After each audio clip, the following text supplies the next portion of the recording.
opponents open whether they can actually run a Shaker offlane or Jakira offlane or Mirana offlane, so they go for this carry, which is good in the lane, good against Lifestealer. You have wave clear against the Chen army. Like in general, it's 10 okay. seconds remaining. But this hero is kind of like a very snowball 5 hero. seconds remaining. Like if you get killed, let's say the Chen and Earthspirit ganks you, you die once, twice in the early game, it can be really, really hard for Razor to have a good impact in the game. I think it's also hard to build him this game. There's a lot of magic damage, and you always want to get... I mean, BKB is essential this game.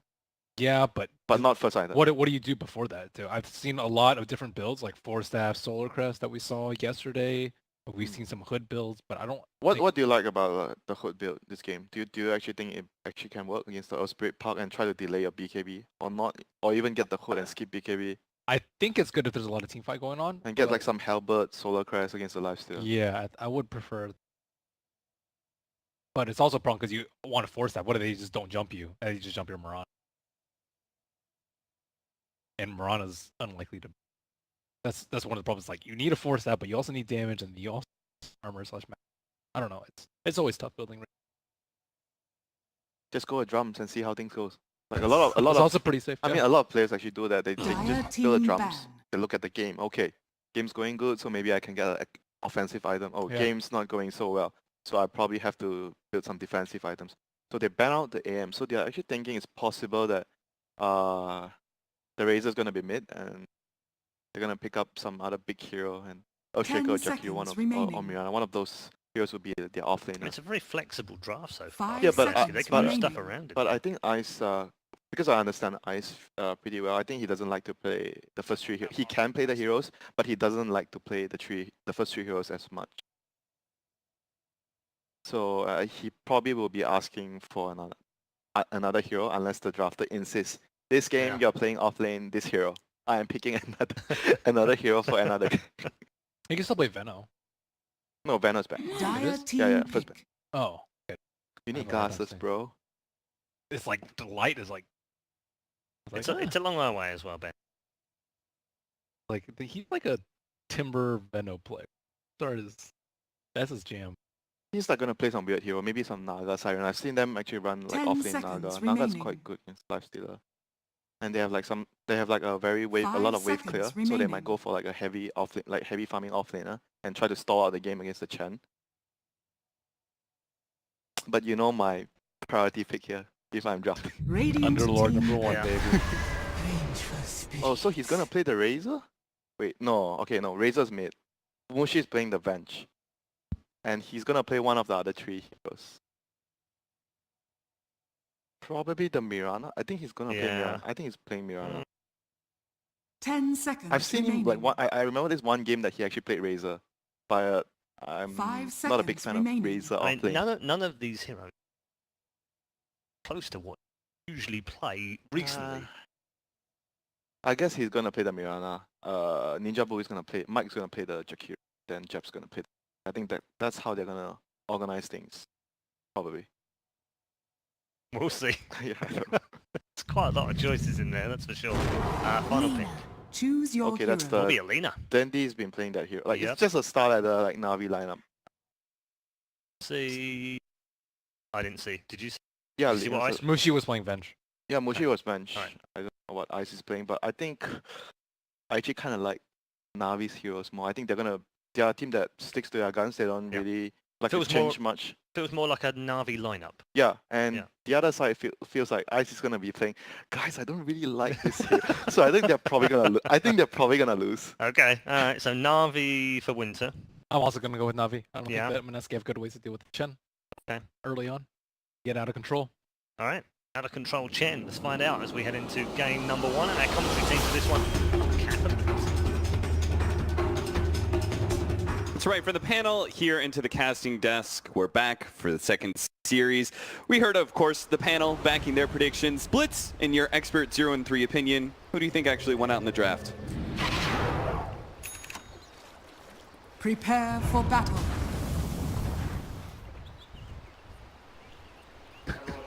A devil's advocate, is that what we're calling it now? If I went on for all of you guys would be like 0 and 20. So like, I do one bad day, I go, where was my Dream League like 20-0? No one's bringing that up. It's because nobody cared about Dream League. Shit, man. Some of the times like you and Ben predict stuff. Oh my lord.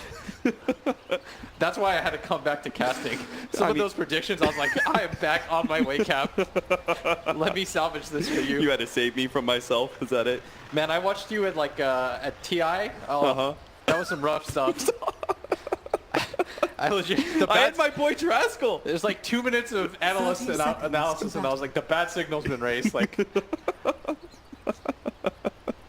here we are, man. What'd they say? Navi's gonna win? Yes. All right.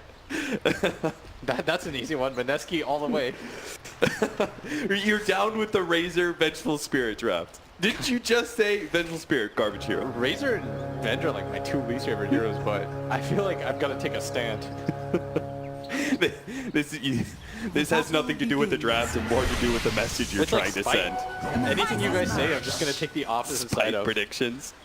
No, but really, I don't know. I really don't like Razor as a hero, and that's why he's gonna win. Because whenever I really don't like something, somehow it ends up just like working out. But like Razor as a hero is confusing to me. Like he doesn't flash farm. He doesn't scale ultra hard. His early game is okay, but his laning phase has to go really well. And even then, if your laning phase goes well, I don't know. There's like too many things that have to go right for this hero, in my opinion, for like that to work. Well, there's already one thing going right.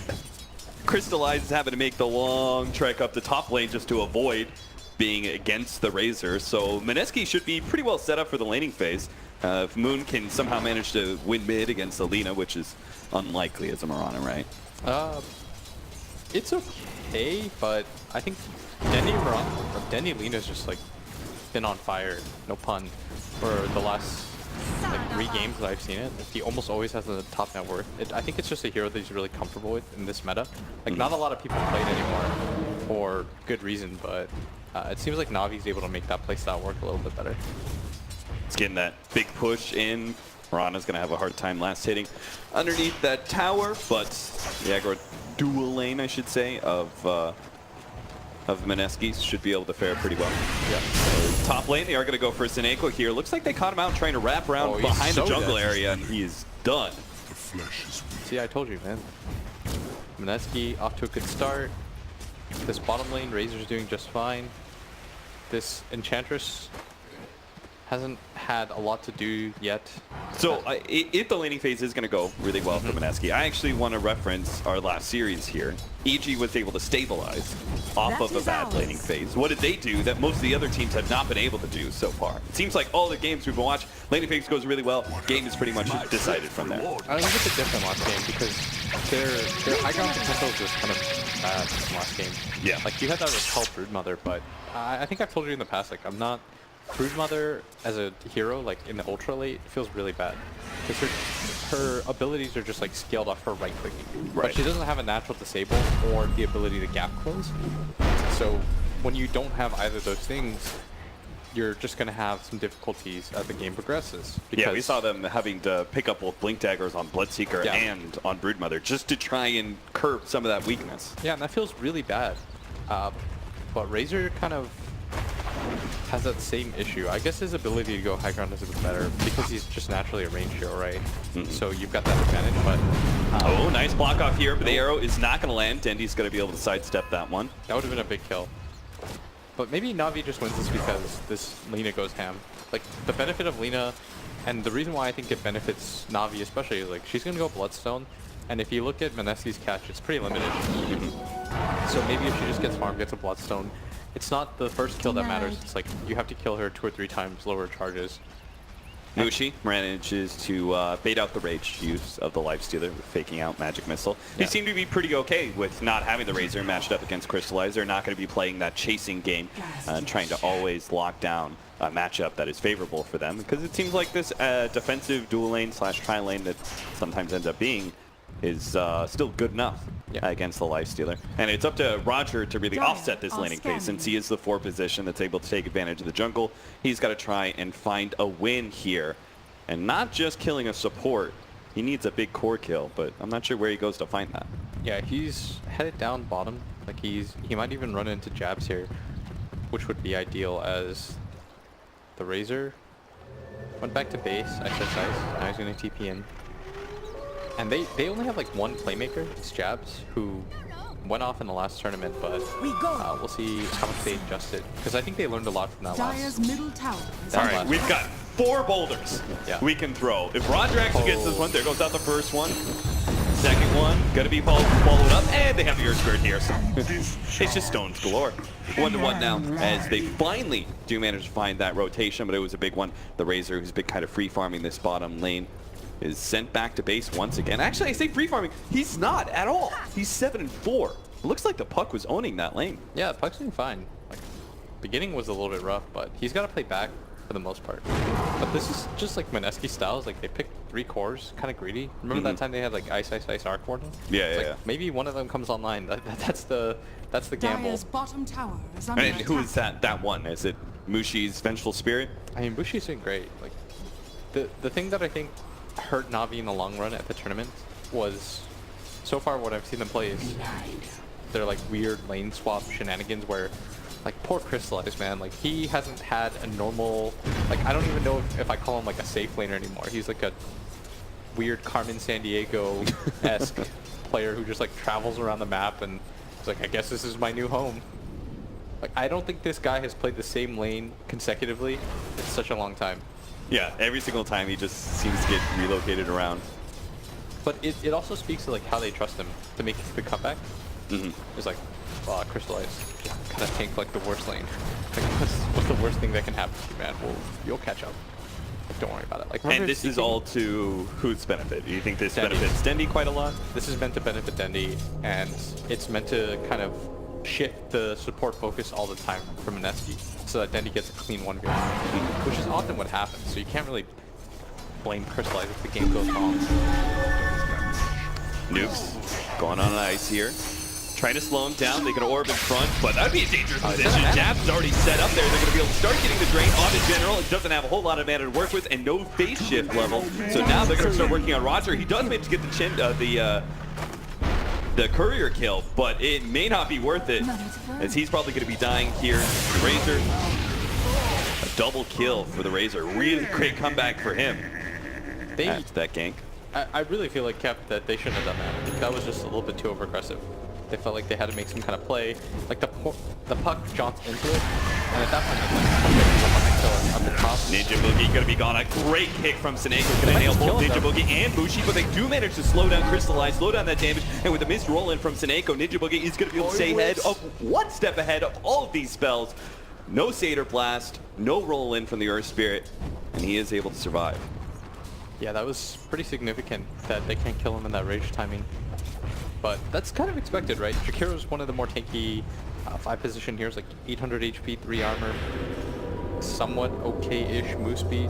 I don't want to say good, because that would be an overreaction, but so far, a lot of the action so far based around this Chen, who going from lane to lane Roger, trying to make stuff happen. And this is often kind of Navi's playstyle, like they pick Roger, Jungler, or some hero that can roam around, and they try to get stuff done. Going in again, this time it's on Mushi. Ninja Boogie's here, but he doesn't have Ice Path to immediately slow them down. Maybe with the dual breath. Mushi's actually good. Good enough on armor, so they're going to turn on Roger instead. With Jabs here, they might be able to get that kill. It's going to be trade-off potentially. Ninja Boogie's going to be the first one down, and it looks like Jabs will manage to get the right clicks to finish off the Chen, but he is being turned around on. They're going to be slowing him down with the open wounds. Follow up with the Chen. Centaur stun. So an easy 2-for-1 here at this top lane. Na'Vi are beginning to make these lanes work for them purely through the Chen's rotations. Yeah, and that's always kind of just been their playstyle, is to move this Chen around, move Roger around, try to create some space, and maybe that's how you win through these lanes. Because we talked about how Dendi's going to be the direct recipient of some of these moves. He's the highest net worth in the game by a pretty hefty margin, considering it's only 800. It's like 8 minutes in, but he's already 500 gold, 600 gold ahead of everyone. Like, this is Navi's playstyle, tried, true, and tested. Double 4 positions. They're going to run into Moon, trying to snatch up that enemy bounty rune. Unable to do so, but won't be punished for it. Dire's Dude, middle tower is under attack. Mid lane right now is really rough. Yeah, like, where he's is his full 2 boots? levels behind. He doesn't have them because of the courier death, Yeah. and I think that's hurt him more than anything. Because he can't play aggressive on this Lina. And Dendi's just got a soul ring and he's spamming out. He's stacking both camps at once right now. Although he's going to miss that one camp. Oh, no, he doesn't. Oh, wait, he does. Because there's a ward up there. Yeah, the ancient camp is going to be blocked off, but ward also gives really good vision of mid lane. Now, Vengeful Spirit very much kind of pushing core. Does a lot of early game damage. The combination with the Jakiro, these two have a good safe lane together. They can actually start threatening some of these early tier 1 towers. And I'm not even sure, even with the Chen, if Navi's going to be able to match that timing. They have Puck though, and that's the great part about having Puck in a game like this is if you overextend on one of your other lanes and you can just TP in and do the counter, it's kind of like having Queen of Pain in that regard. It's like you have a Queen of Pain or a hero like Puck that can just immediately expose. And Puck's even better at that because Ooh, Lena's actually going to be one teleport in, try and follow up that open wound setup on Mushi and go for more. Ninja move. Throws himself to the trees, does have a TP scroll. He has to find that one hiding spot that allows him to be able to TP away. He just managed to juke him out. He goes for it. It looks like he's going to be good. Then he's too far away to get the LSA, and the Centaur is not going to be able to get inside the trees fast enough. What a great juke from Ninja Boogie. That was sick. He had 4 heroes on him. The thing is, they all went the same way. They thought they were collapsing on him, but instead, he just runs left, doesn't. Oh, the arrow! They got it. General had no phase shift, so that quarter a second where he was done with the Fisher stun, wasn't able to do anything to dodge that arrow. Wow, very well done, as they needed that. And that's a direct response to what happened up at top when the Lina had a TP in. If that doesn't happen, maybe the Puck doesn't have to go for that rune. Slide Shadow wrap around Fisher into arrow. No, he can't get it. Range creep is in the way. Vengeful Spirit does go into the jungle, finds Roger immediately. Looks like they're going to be able to burst him down pretty quickly. Crystallize, pops the rage, TP's out. Seeing that this is not a good situation. Oh, they're going to be able to stop that TP at the same time. Move's going to go down in the middle lane from the Laguna play. Crystallize, stopped by his TP. Has no defense mechanism anymore. So Mineski do manage to get a little bit of vengeance. Good wrap around the top lane, but losing Nana or Moon in that mid lane, that's got to be rough. Denny's just getting bigger and bigger. Now a 1,300 gold lead between him and the Vengeful Spirit. You see the benefit, though, of having some kind of BKB breaker or rage breaker is that oftentimes with heroes like Jug and Lifestealer, what made them so popular for a time was there weren't a lot of heroes that were being picked that could break those. So for the most part, you had this get out of jail free card that you could always utilize. But right there with the swap, we see that this is kind of the idea. Like whenever he tries to go for that TP greedy play, we can always stop that.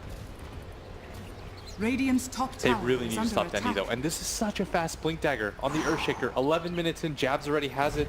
He was crazy. Yeah, he's the big playmaker for them. And they've set up for the perfect hero to shut down with that first blink dagger reveal. They went for the smoke up, went towards mid lane, even got the ward down to be able to spot out the off lane camps. But Dendi doesn't actually stick around that area. Looks like he wants to maybe think about going top here.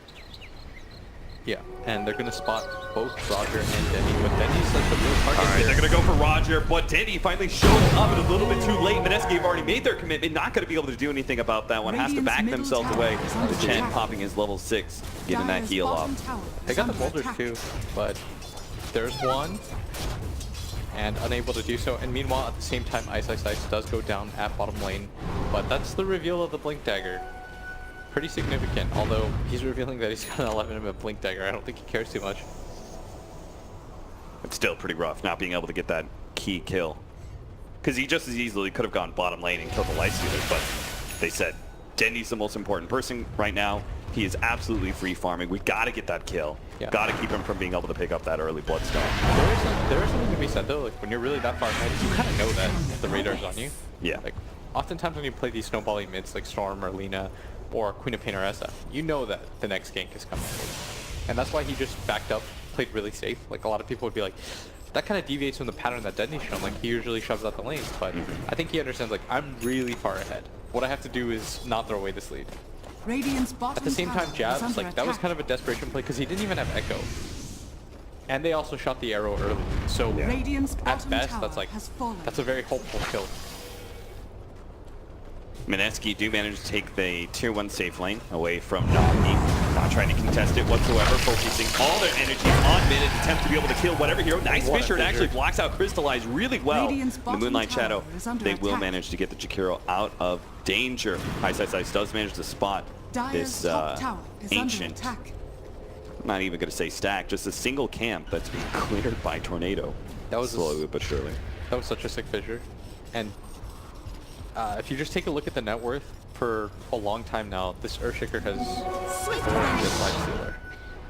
And that is such a bad sign right now for Navi, that their one position player has been this sacked. He's 4th in net worth charts. 4th from the bottom, I should say. And he's kind of like Chaos Knight in the regard that he's a killer hero, right? In order to get back to the game, you can't just AFK and farm. You got to go out and try and kill things. The downside though is that the puck has also been slowed down, and that's the main reason why I think that the puck is going for the Blink Dagger instead of the Veil build that we see so frequently. Is because he realizes it's not just about getting his game online. He's like, I need this Blink so that I can be the vehicle. And if I can't, then my Life Stealer will never get back into this game. The way they get back into the game is by using that vehicle. But it looks like they want to set up on mid. Moon, understanding that they don't have a sentry, he sees that 3 Navi heroes are set up. There's the roll. Ninja Boogie already Maybe had the if he heads gets up there? though from Moon. Arrow's going to completely whiff there. Yeah. Instead, he's just going to Starfall out the wave. It would have been nice if they could have gotten everyone there, but they're assembled up at top because they wanted to grab this tower. It's so low, 167 health. And Shaker needs to be up here to secure this tower. If anybody from Navi comes into defense, and I think that Navi should defend it. Like, General has Coil. Ask Manus makes it really easy for Mushi to take it all by himself. Another roll-in attempt. This time they will manage to land it onto Ninja Boogie, slowing him down long enough for Denny to get there with a good up lane, and he just picked up his Bloodstone too. So an extra charge already. It's a really fast Bloodstone. 15 minutes in. Can complete his upgraded boots as well. Although I think Denny likes going travels. I'm not mistaken. Gonna get that catapult tonight, but doesn't matter too much. He's doing so well. The downside for him though is, we talked about how this playstyle sets up for him doing the best. Honestly, he's gonna have to do a lot of heavy lifting in this game. And he's gonna go for the Shadow Blade first, which is very typical at pretty much any arena nowadays. This is the kill combo. And it's also because you move around the map so quickly. What about this blade mail build from our Razor? Is it just, you know, cheap armor item that he wants? I don't think you can afford to go for a core build, if that makes sense. You can't go for like this Hurricane Pike plus like Ag, Shivas, all those items, because you're never going to find the opportunity. So I think he realizes like he's just got to be as annoying as possible and be a presence on the map and take fights. The same smoke rotation that we've seen before. Mineski are going to get a ward behind the tower. See if they can spot Dendy here. The TP already coming in from Senego. They are managing to get the arrow onto Dendy, but no immediate follow-up. Jab's just a little bit too far away. Does manage to land the Fisher now. Now the Magic Missile comes out. They're going to try and kill Dendy real quickly before he can pop the Bloodstone Suicide, but he already gets it off. Mineski surround this tier 1 tower. And it looks like they should be able to get it too before the Lena's back up. She's up now, but even with the glyph, it looks like Mineski already too well set up for this push. Notice Bloodstone, Dendy's immediately up, doesn't really care too much. And that's why they like picking him this hero, so that he can continue to play this very push out the lane heavy style, which allows then the rest of the team to be able to make plays. But this Life Stealer has been inside this Earth Spirit for like quite some time. Eventually pops out, but like that's how he's trying to get back into the game. For the most part, he's either just been hitting these neutral creatures or popping inside somebody, like wasting his time. I don't think this is how Crystallized wants to play this game. Drain onto mid. Dandy doesn't have the Bloodstone Suicide this time around. He is going to die. Ninja Boogie is going to be gone on the top lane, trying to protect that tier 1 tower. Will lose his life for it as well as the tower. Really greedy for him. Just set up there, but especially when they're already setting up on mid. Feels unnecessary to be top at all.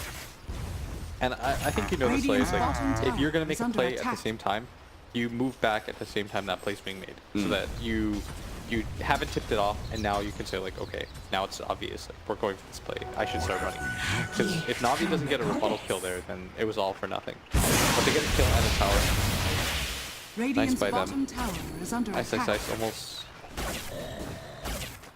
What is he? He's like swerving around for items. He's got like a bracer, but it's like he wants drums. Yeah. But he has chainmail that I don't know what else he's gonna build that into. Yeah, he's got the blade mail on his quick buy, so he just needs another 100 gold. I mean, I'm sure you just build all the early game stat items, right? You're still gonna build both blade mail and drums. Yeah, I'd imagine so. I don't know how much value blade mail has though in this game. I mean, I was wondering at that as well against Life Stealer and such. Doesn't seem like the active is too strong for you. Yeah. Oh, so roll in with the coils plus the Life Stealer. Very dead. A very dead Razor rather. And it's actually the Earth Spirit that's going to be the vehicle right now. But Puck does have a Blink Dagger now. Is that so Puck can show himself and shove out waves? Yeah. Instead of just trying to get the Lifestealer to these kills. Oh, you're so smart. That's exactly what as well. Because I learned from the best. Oh, a swap arrow! I love combinations like that. Props to you, Mineski. Oh shit. You know what I always loved is the old VP with FNG. Yeah. Where they were so good at being able to get swap combinations, and that was a beauty. The from swap Mineski. bird. That was always one of my favorites. Swapping the Visage Sun. Yeah. But very well done by Mineski. That's a huge kill. Is it though? I was Lifestealer. He's looking more like a support than a core at this point. Yet he still has more net worth than this Vengeful Spirit. Yeah, what happened to Mushi?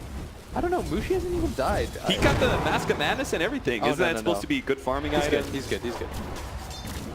Oh, yeah. The Shadow Blade He has in a his full Shadow career. Blade. Yeah. Let thy healing I was gonna say, I was like, why doesn't Courier count here? Come on, man. That was weird. It's like, Mushi, why are you so poor? That makes... Now he's good. Second in net worth, has a Shadow Blade, can go for easy kills. Dude, I thought Mushi had died like 14 times. It's like, it's the only explanation for what's going on there. It looks like they're gonna stumble into the Lifestealer again. Poor Crystallize, man. Nah, he's fine. They need to get a ward down before they make that move down. Yeah. If anything, they're gonna wrap around bottom, and he's gonna spot the puck. But Dire's General top tower is under attack. keeping out, Dire's and this is such a structures Navi are classic. fortified. General pushes out bottom, then he pushes out top, farms out the jungle repeatedly.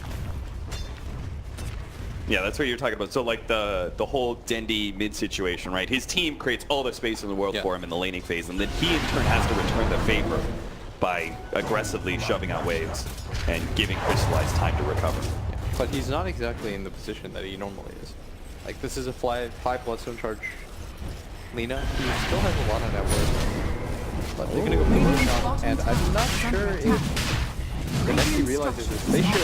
As soon as the top creep wave meets, they should know that this is happening. But it might be a little bit too late. Top creep wave, it's gonna meet now. And by the time Mineski start realizing what's happening, Roshan is about ready to drop. They're gonna start rotating over to your right. They do make that read. Arrow comes out, doesn't land on anything, and as a result, there's no fight that Mineski can really take. The blue line shadow goes out. They're still trying to fight this one. Swap saves Jap's life ever so barely, and Na'Vi are gonna try and make a clean extraction from that Roshan engagement. And they should be successful too.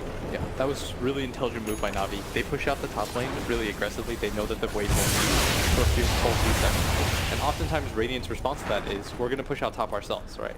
But as soon as that creep, the creeps meet, Dire's they top realize, tower wait a is second, they under us attack. grab a tier 2 at Radiant's bottom. Nobody's middle smoke tower ganking us is or under anything like attack. that. And at the same time, they're not pushing out top. She's setting up the Shadow Blade kill straight to the arrow. Great setup. And now Jax is here as well to be able to catch General as he tried to make an aggressive blink and goes to board backwards, but gets shut down by the Earthshaker real quickly. This is why Radiant's Pucks middle hate tower playing is against under attack. Earthshakers.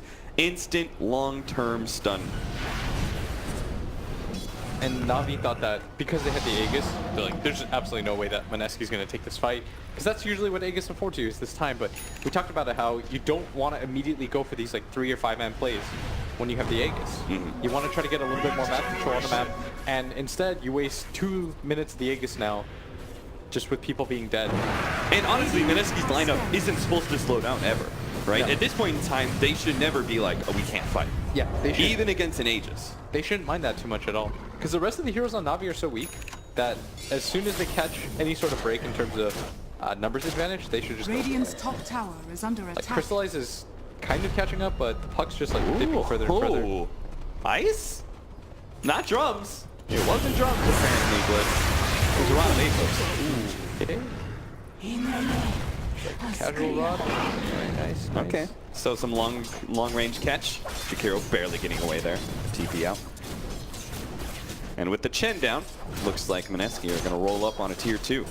This is how confident they feel. Even with the Aegis on the other side, they're like, we can probably win a 6v5. This is very rapidly affording them a big net worth lead. It's already 2k before the tier 2 drop. Now Denji's trying to do what he can. Look at him chip down at that bottom tier 1 tower, hoping to be able to make the trade-off. But Mineski in a good position to defend.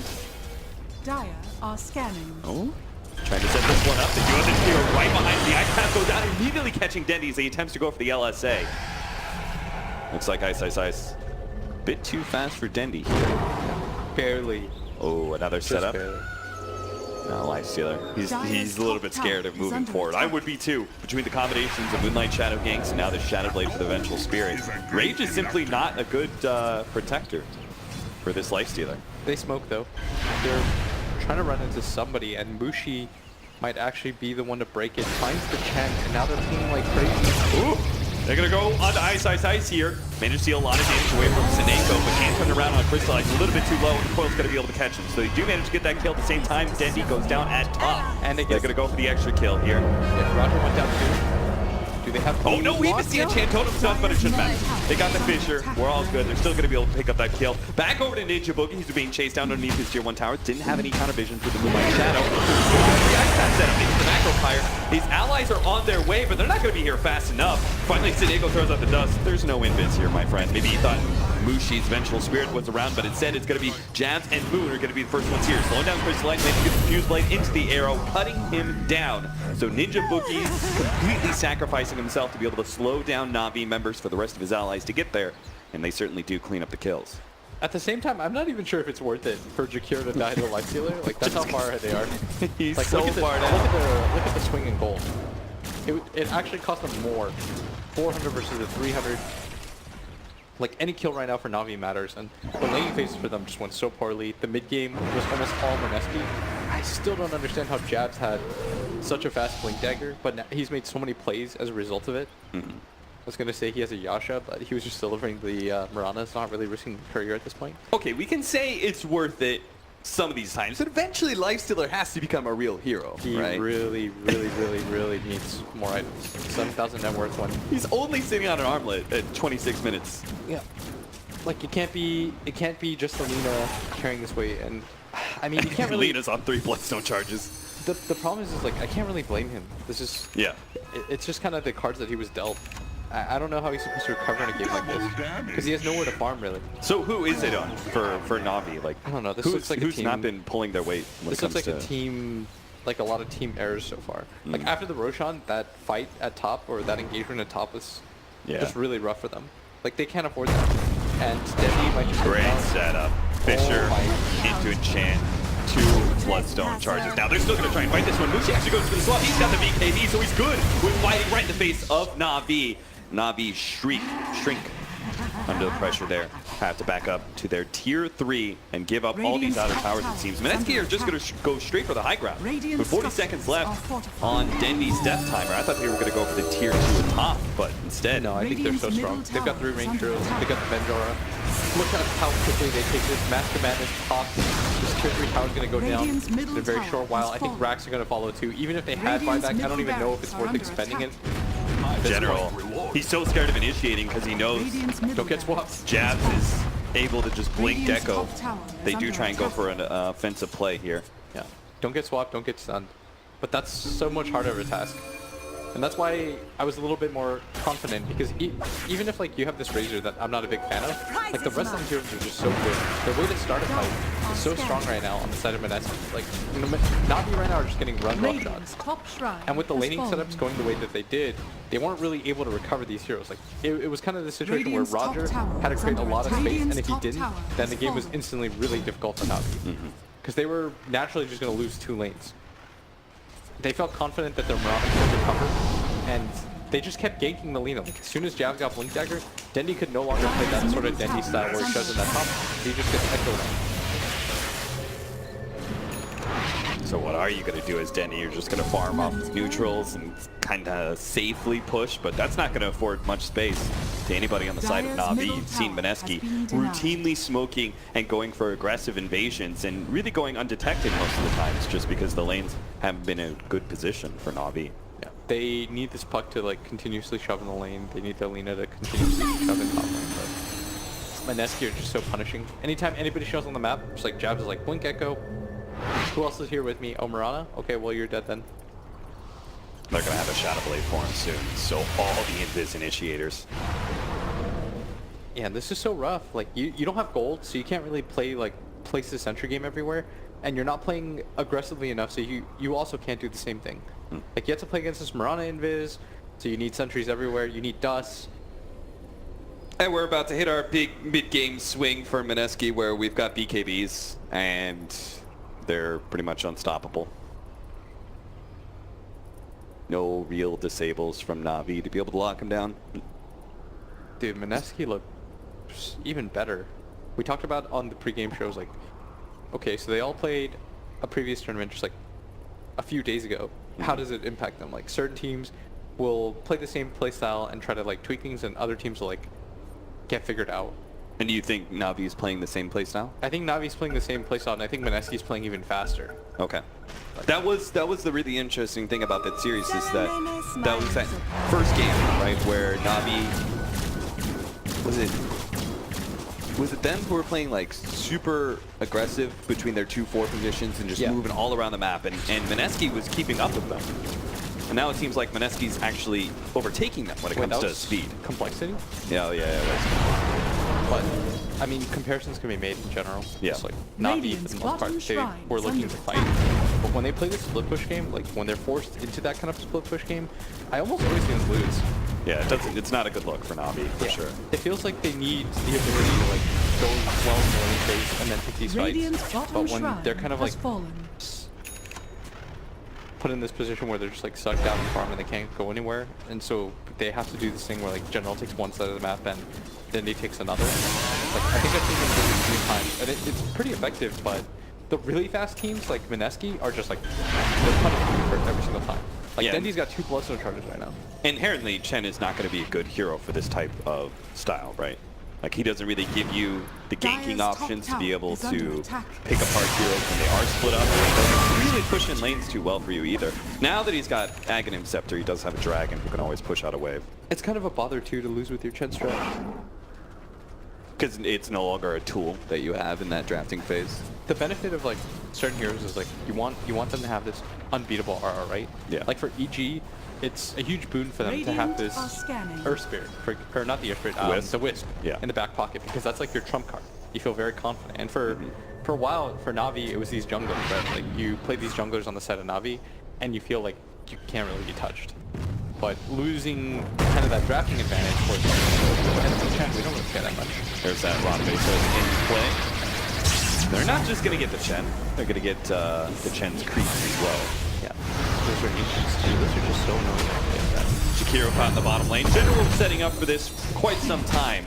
He missed out on the eventual Spirit rotation, but at least he does get somebody. At this point, kills are kills. That's a level 14 Shakiro. He does represent some net worth. Mineski most likely waiting for the next Roshan, and even without the Aegis on the previous one, they were able to take Rax pre-20 minutes, or it's like 25 minutes. Yeah, if they get Hurricane Pike on the Vengeful Spear and BKB on the Marauder, those are huge upgrades in damage and survivability in general against a Lifestealer. Yeah, a Hurricane Pike against Lifestealer, because he's such a burst-oriented hero. Like, you run in, you open wounds, and if you can't kill anybody in your rage timer, you're just kind of done. Yeah, you might as well be playing any other carry. Jabs, he just found Dendi. Look at Jabs. Like, he just plays this map so quickly. And he's got a gem too, so there's no escape. He's going to lead with the Echo Slam and Chan Totem, just hoping to slow down Dendi. Doesn't have the Fissure, actually. And he actually got a vision. Oh, no, that's not how the gem works, friend. That's not how you do that play. Friends, you can't swap and throw a projectile stun when the gem goes away. Jabs is going to chase him. I was just compliment. All right, that's not on Jabs. That is not on Jabs at all. That is not on Jabs. Like, Jabs had the right idea of that. He was gonna chase Dendi down. Yeah, he was just gonna run alongside him. Yeah. Like, anywhere you go, I'll just keep up with you. I'll have Chen Totem up. Eventually, my team's gonna get there. Okay, regardless, the compliment was correct. Like, Jabs has been playing this very well. He's been this thorn in Dendi's side. Like, he could have. That's not how it works. He could have force staffed in 1 second and just enchant totemed, and it would have forced Dendi to Bloodstone Suicide. Like, that's rough. Why? It's all good. Mushi's played this game excellently overall. Yes. You get overall, one of and those. to be honest, that's like a little thing you don't probably think about too often. In the river, but Navi definitely don't want to engage. No. That was the Echo expended. Oh, now we've got the 50 damage. I keep on forgetting about that 50 damage. There's so many of these heroes that turn into all of a sudden big right clickers at that level 20 talent. There's a couple of plus 50s. There's Omni Knight who gets plus 100. Lich who gets plus 150. Something absurd. Let's go, guys. Remember, we were having that discussion about that, by the way. Those GPM talents not being as good as we originally thought they were. Yep. and we were our suspicions were correct. Mm-hmm. But more on that later. Oh, actually, we can bring it up with Jakiro. So me and Austin were just talking about like Jakiro and Lich and all these heroes that like have GPM talents, and they look very attractive. But I think like we were saying, the level 20 GPM talents are just not very good because it just doesn't feel like it matters. Yeah, the only late game one that's viable is Pucks. Oh, and that's there you- because it's so much. Are all invis up? Crystallize is running back to his base. Not going to be able to make an initiation, it seems. They're gonna see like the ancient dying. They're like, what's going on? Like, there is a What's BKB happening? now on Dendi. Like, he still does a lot of damage, but this rook fight is necessary for them. I was about to say, but he's only single target damage, right? There's still 3 cores. Even if he kills one of them, I don't know how they deal with the other 2. They need to go in. Well, maybe... No, this is not the initiation they wanted. Not at all, right? They really need. I don't know. And this is exactly why Ice is putting himself in this situation, right? He's saying, you have to go through me in order to get to the Roshan pit. If you want to initiate on me, go ahead. Pretty stat heavy. Even got that evasion from the talisman. He Gonna really be going wants for the that halberd. cheese, and he's gonna get it. Murana, so stacked, right? Like the level 20, like you said, 30 attack speed, 8 agi, 50 damage. This is where all of those talents add up, and she really comes online. She's gonna deal like 250 a hit with the mana burn, so that's like an additional amount of damage too, right? It's like 0.8 per 50, so there's like 40 extra damage a hit. They really need that Aghanim Scepter for the Puck. So at least they have some sort of lockdown against the BKBs for Mineski. So that then our Lifestealer can go in with confidence, knowing that he's not going to get kited around. But then the other problem is Lifestealer actually needs some damage. He doesn't have a whole lot of that right now. So this is the scary part, is they can just go Hagar now. Although, they don't have Mushi, and I Where's really feel like Mushi Mushi going? should be here for this. He's going to run into Roger instead. Why And does now he this is care going to about- tip them off, and his team has to run. I really feel like he should just be there with Yeah, them. Navi's TPing back. They're trying to make the full 5-man work for them right now. Fight right now. They should. It's a little dangerous though, 5 versus 4. Ice path into an arrow. See if they can burst down the Earth Spirit. LSA does manage to land on the Razor in the back line. They go for it. They manage to get the initiation onto the Earth Shaker. That's huge. But Moon is right in the middle of all these cores, and he's actually winning the fight with the BKB of just the right clicks. They go back to over to it, manage to get the Puck, as finally Mushi shows his face over long strike from the bottom lane. Crystallize battling up against an Aegis, does manage to take it down, but it costs up his own life. Round 2. Now the initiation comes in from Jazz. Right as they were going to go for the combination of the Lina to kill Moon, who did not have a BKB, but Jabs puts a stopper in that one, and it looks like Navi are just going to get knocked out. A big 1-2 punch from Mineski. Take game number 1, 36 minutes. Looked like they didn't defend at all. She just came in to wipe out. Yeah, she pretty much came in, magic missile, stung the Puck, and that was it. What she was